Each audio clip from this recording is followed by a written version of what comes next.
prendre un peu d'espace. La matrice de F, I, J dans les bases BD. Ça va donner comme ça. Alors la première colonne est formée par F, I, J de E1. La deuxième colonne est formée par F, I, J de E2. La PM colonne est formée par F, I, J de EB. Et là, nous avons E'1 jusqu'à E'. C'est-à-dire, dans cette première colonne, je vais écrire les coordonnées du vecteur F, I, J de E1 dans la base E'1 jusqu'à E'. F, I, J de E1. Quoi est égal? Égal 0. F et J de E2 égale 0. Jusqu'à trouver ici F et J de EJ. Tous 0. F et J de EJ, ça nous donne E'. Et après, F et J de EJ plus 1, c'est 0. Jusqu'à trouver F et J de EP. Donc toutes les colonnes sont nulles, sauf, alors je vais faire comme ça, là F et J de EJ. F et J de EJ. Je le mets au milieu. F, I, J de EJ. Donc là, nous avons partout des zéros. Jusqu'ici, partout des zéros. Et après, ici, partout des zéros. Et enfin, parce que leurs images, c'est 0. Mais F et J de EJ, c'est E'1. Et E'1, ses coordonnées sont 0, 0, 0, 0, 1, 0, 0, 0. Où se trouve le 1? Dans la ligne numéro I. Là, E'I. E'I. Là, on va voir un 1. Ici, 1 ici, là, des zéros, et après, des zéros. Donc en fait, cette matrice que je note, EIJ, cette matrice que je note EIJ, c'est une matrice rectangulaire, N ligne, P colonne, tous les coordonnées sont nulles, sauf un seul, qui vaut 1. Cette coordonnée qui vaut 1 se trouve dans la ligne numéro I et la colonne numéro J. E et J est une base. Pourquoi? E, I, J, I entre N et 1, J entre P et 1 est une base de M, N, P de K appelée la base canonique. La base canonique. Comment on va justifier que c'est une base? Elle est très simple de vérifier qu'elle est libre. Et puisque la dimension est égale à n fois p, c'est une base. Mais on peut utiliser aussi que math indice b virgule b' est un isomorphisme. Donc, elle transforme une base de L de EF en une base de MNP de K. Voilà, on doit justifier que c'est une base. Donc j'ai dit, il est facile, très facile de vérifier que c'est une famille libre directement, sans utiliser cet isomorphisme.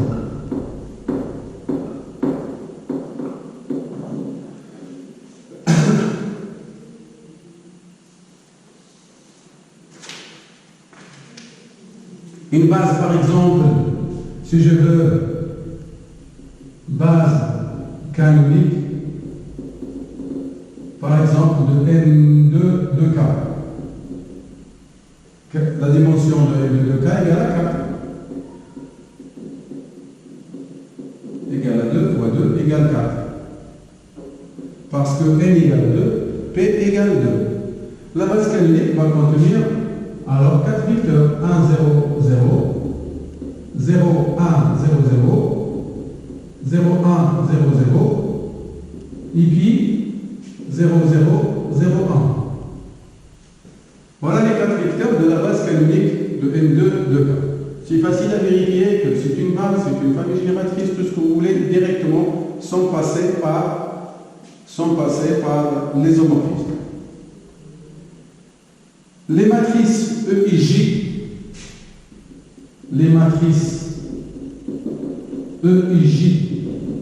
sont appelées matrices élémentaires.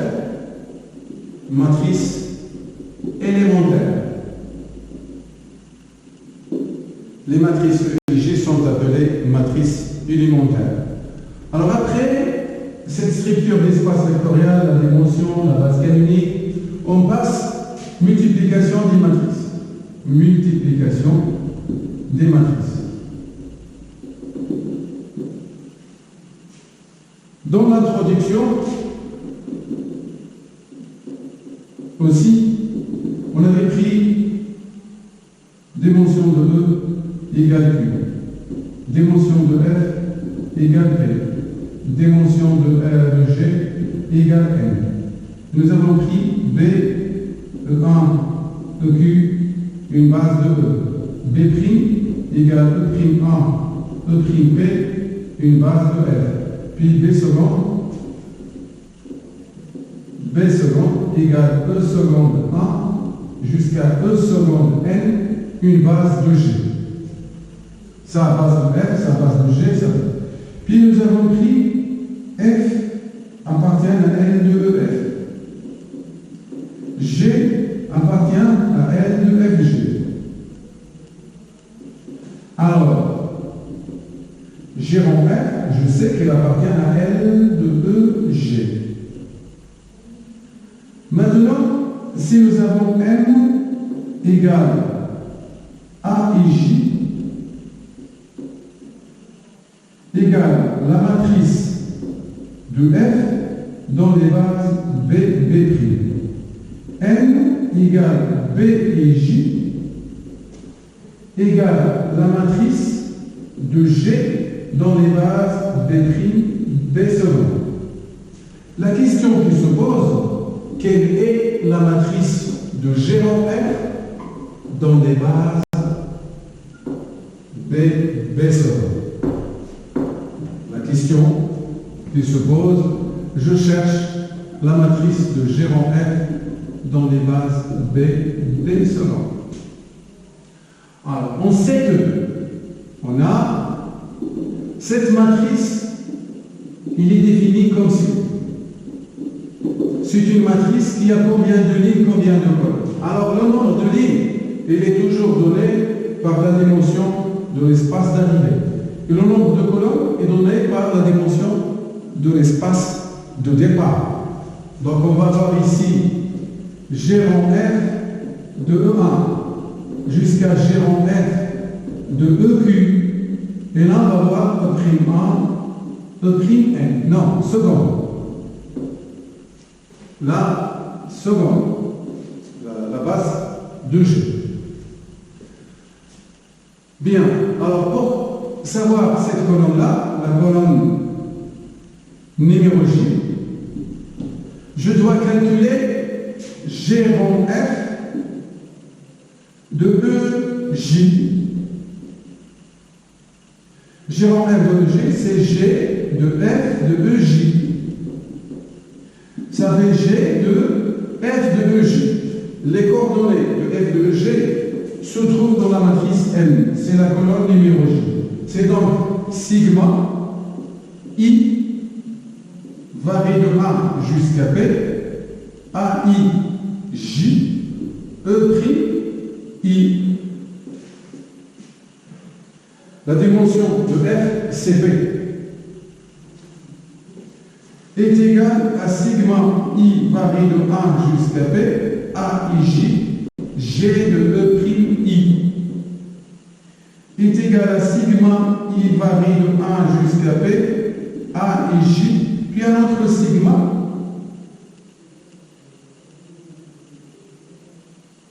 préfère mettre ici, à la place de I, je mets K.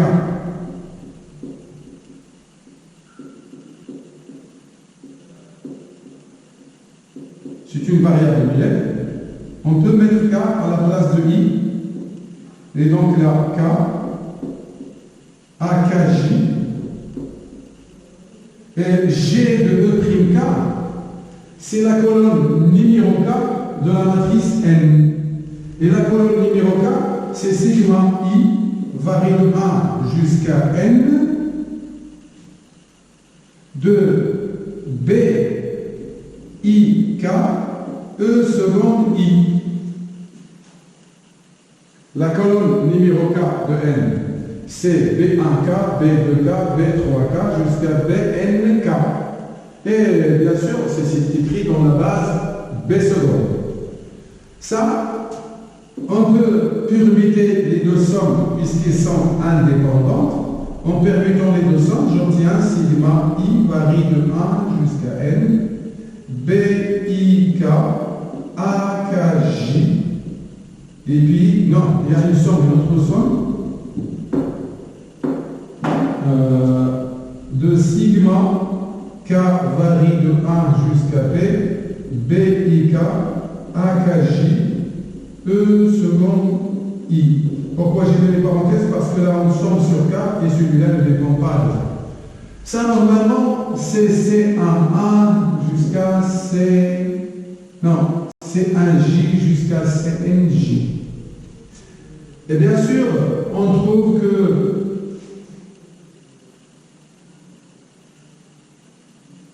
CJ est égal. Ça, c'est sigma I allant de 1 jusqu'à N, CIJ, E seconde I. Donc, CIJ, c'est ça, parce que les coordonnées sont tenues. Les coordonnées d'un vecteur sont tenues, donc on obtient CIJ égal. On obtient alors CIJ, d'où CIJ, c'est sigma K varie de 1 jusqu'à P, BIK, AKJ. Ça veut dire, voilà. Donc j'obtiens la matrice de G en F, le terme général des coefficients, à l'aide des matrices de F et de G. Maintenant, je vais définir le produit de deux matrices. Regardez, la définition, je vais définir le produit de deux matrices de telle sorte que la matrice de F de G en F est égale à la matrice de G fois la matrice de F. Donc si je prends soit A, si je prends A appartient égale à IJ, pardon, si je prends A égale, si je prends A égale à IJ, une matrice qui a N ligne P colonne, et je prends B égale BIJ, une matrice qui a P ligne Q colonne, P ligne Q colonne, on définit A fois B, on définit A fois B par A égale à CIJ appartient à MNQ de K. Avec CIJ, c'est sigma K varie de 1 jusqu'à P, AIK, BKJ. Alors là, c'est A fois B, là ça va nous donner N fois M. C'est pourquoi, si vous voyez dans cette somme, c'est BIK qui commence, parce qu'on a mis N fois M et pas M fois N. La matrice de G fois la matrice de F. Donc on définit en tout cas le produit comme vous le voyez ici. Qu'est-ce qu'on va obtenir? Le produit comme vous le voyez ici, on va faire la remarque suivante, c'est que la matrice de G en F dans les bases B, B seconde égale la matrice de G dans les bases B', B seconde fois la matrice de F dans les bases B, B'. Regardez, les bases B, B' sont à l'extérieur. Mais ici, si nous avons A fois B,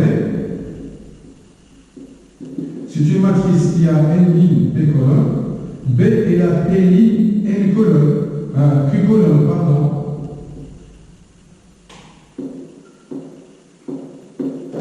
N ligne P colonne, là on doit avoir P ligne Q colonne.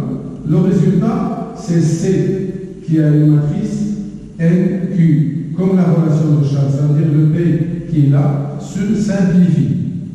C, la matrice d'arrivée, c'est une matrice qui a une même picolone. La même chose ici, normalement, qui donne le nombre de lignes, c'est la base d'arrivée. C'est la base d'arrivée qui donne le nombre de lignes. Et là, ça donne le nombre de colonnes.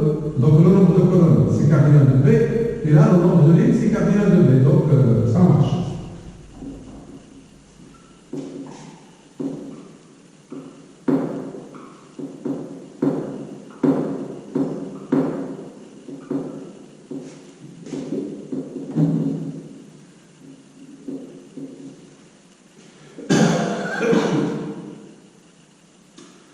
Bien.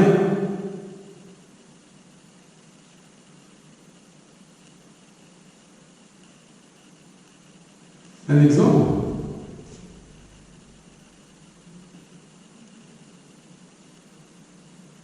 Lorsque je fais A fois E, ça me donne la matrice A fois la matrice B égale la matrice C. A fois B égale C.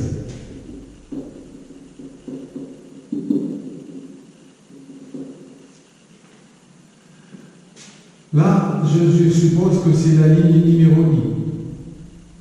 AI1, AIP. Je suppose que c'est la colonne numéro J. BAJ jusqu'à BPJ. Alors ça, c'est une matrice NP. La PQ. Là, on va trouver une matrice NQ. Je vais chercher la colonne numéro J. Bon, si je fais le produit de ça avec ça, alors regardez ce qu'on fait.